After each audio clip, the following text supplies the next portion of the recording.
Conversation has to be tied around politics. If we can strip that aside and just talk about an inability to keep people out of your country, or an unwillingness, whether because of a social optic or a political optic, everything in between, to draw a line in the sand and be unwilling to hold it, there are consequences from that.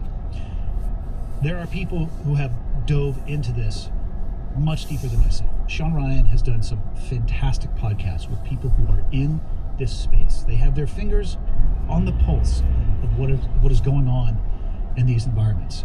And they are, my words, not necessarily theirs, screaming at the top of their lungs that something needs to be done and something needs to be changed. So we have information and we have access to actually come into the country. Now, one of the first things that was reported about what happened in New Orleans was that it was not a standalone attack, meaning an individual. And I don't know if I mentioned this in the beginning when I was talking about what I do know versus what I don't know. One of the things that just was released was that this person, they called him a lone wolf. So they said he was acting by himself. Initially, they were saying there was up to 5 people that could have potentially been involved with this. I hope it is an individual. But given the conditions that I just described, especially the border, it is possible, or it would be possible, if not plausible, that something like this happens where somebody is not acting alone. I am very glad that that has not happened yet. It would not surprise me, not even 1 ounce, if it were to happen, because of the combination of those two things. The ability to move people and the ability to access information that is evil. I do not know what else to describe that level of radicalization and the beliefs of those individuals who wrap themselves around that ideology. So, yeah, they're here, both in spirit and in person. And it begs a question. What can you do? What should we do? Even before that question, though, and this is something that I have had deep conversations with, because when something catastrophic like this happens, and there is no other word for it than catastrophic and horrific, when something like that happens, people will rightly say, who would target innocent people? Why would they do that? And the answer is a tough pill to swallow. My own personal experience interfacing with people like this, they don't value life in the same way that we do. They are interested in making a statement. They are interested and willing to destroy themselves because at a baseline level, their beliefs are largely the exact opposite of the virtues and the beliefs of this country. People can argue all day long whether or not the United States of America is a good country or a great country, or if it ever was either of those things, whether we're a global oppressor or whether or not we provide more aid to this world than any other country and most other countries combined. That's almost a podcast episode in and of itself.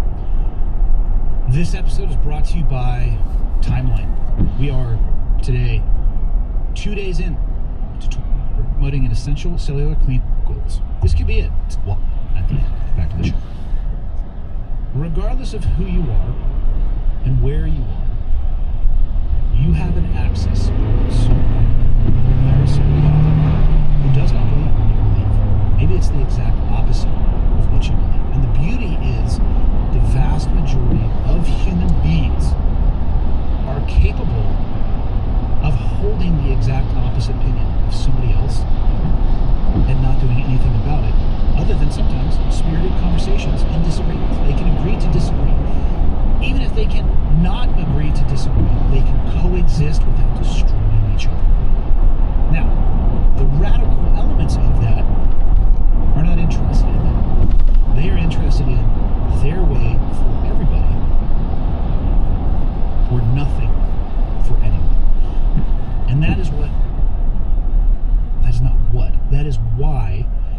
individual chooses to make an attack in this manner on people that, from my understanding, he lived in Texas. This attack occurred in New Orleans. The vehicle was rented and driven there. He doesn't know these people. He doesn't know what they stand for.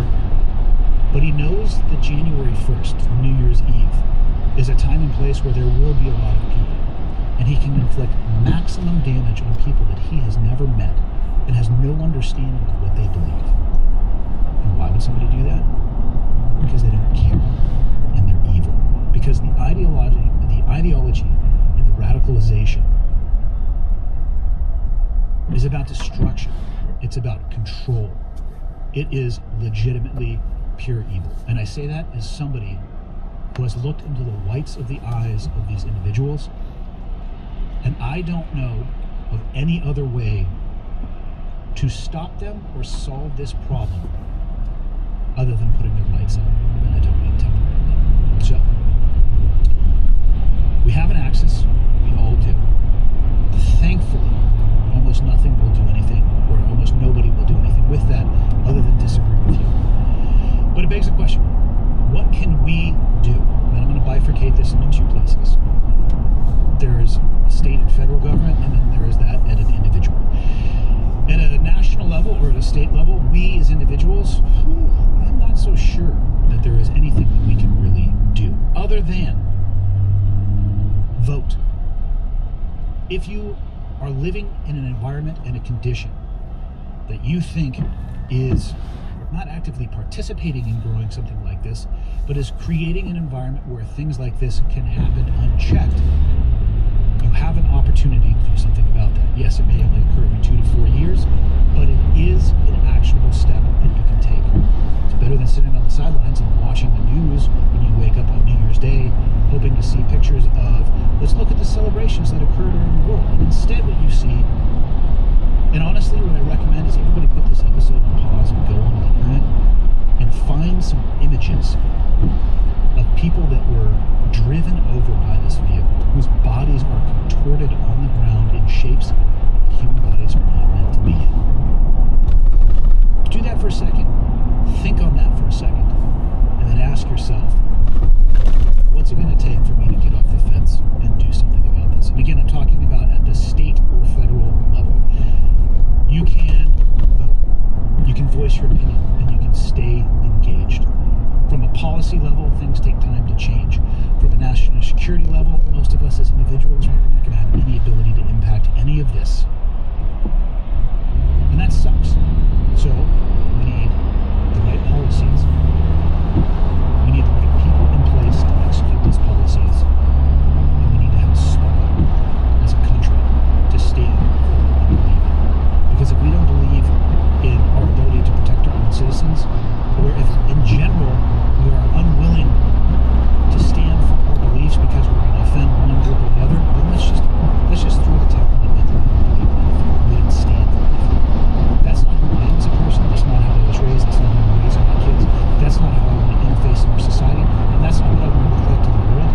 But I'm just a dude sitting in Western Montana running my mouth about a horrific incident that just occurred. But what I will say is this. I think it was avoidable. Now, there's always going to be things that slip through the cracks. They shouldn't be ignored. But if we notice a leaking faucet in our house, do you ignore it or do you go fix it? My answer is you should probably go fix it before the leak becomes worse, before it becomes a pipe problem, before it becomes a water saturation problem. And the next thing you know, you get a huge insurance claim, massive damage to your house. Let alone that could turn into mold and all those other cascading downstream effects. That's the way I look at problems like this. They don't happen overnight. So we have to reverse engineer and figure out what happened and fix all the way back up to the leaking sink. That's where we have to attack this problem. At a personal level, what can you do? Step one,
gets to the ballistic tool environment, I am not familiar with the gun laws in Louisiana.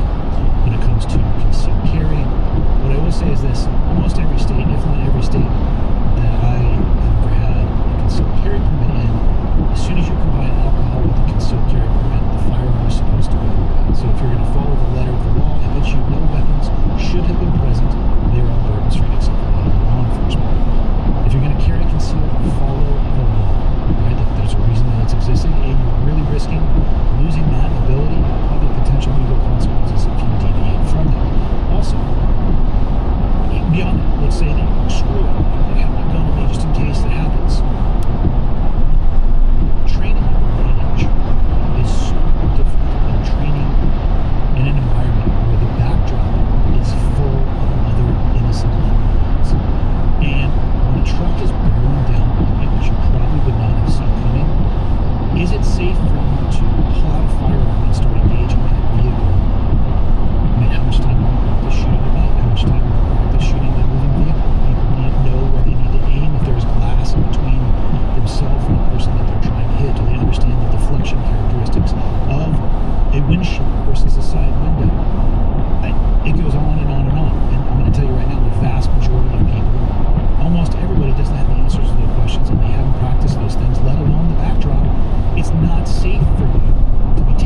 based around it? Yes. Can you scratch your competitive itch?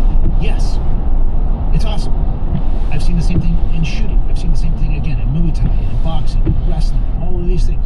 There's no downside to training. I mean, what's the worst case scenario?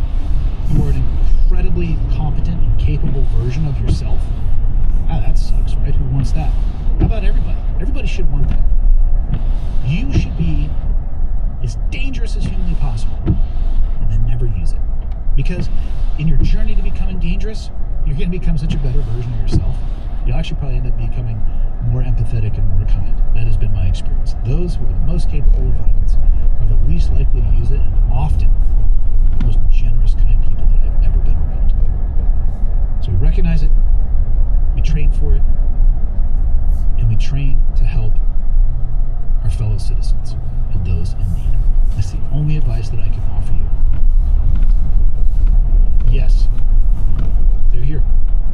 They've been here for a long time. We need to start acting.